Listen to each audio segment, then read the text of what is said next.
This is part 3 of my series, The Oldest Tricks in the Book. These are tricks of language in argument. They were used by the British Empire and they are still used today. They're called fallacies, and you'll see them online, in newspaper headlines and in political debates.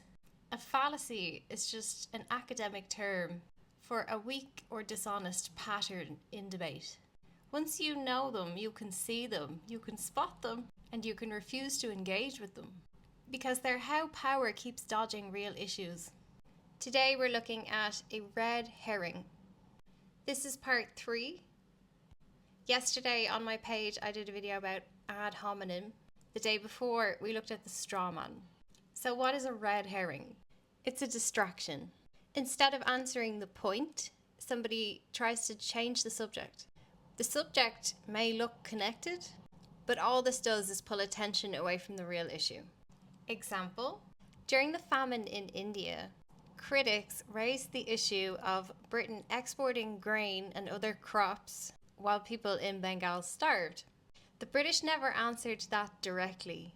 Instead, they would start to waffle about how they were improving civilization. Look, we've built railways.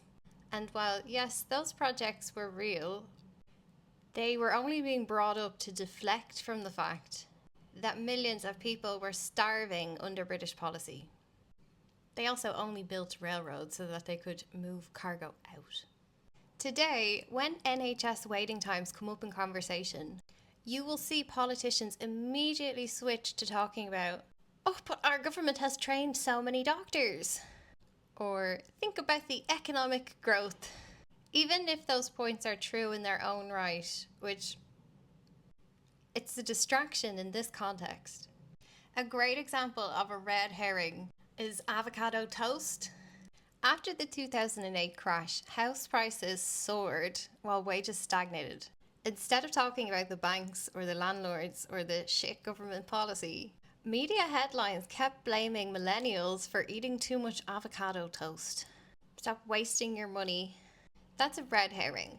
Whether you eat or don't eat avocado toast, it will not stop financial collapse when banks are selling subprime mortgages. It's their reckless lending, not your reckless spending, that has turned housing into a profit machine. Skipping breakfast won't change that. Red herrings are dangerous because they bury urgent issues. The amount of time wasted defending ourselves from accusations of eating too many avocados. The empire used red herrings to avoid accountability. Don't talk about the famines or the exploitation or the evictions. It's a deliberate attempt to steer your attention in another direction.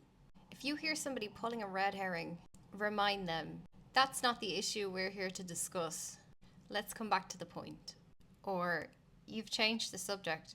My question was about healthcare, not GDP. Or, I'm not getting pulled off track. The topic is housing. We are sticking with housing. That keeps the focus where it belongs. Red herrings are distractions. Force your politicians to stay focused.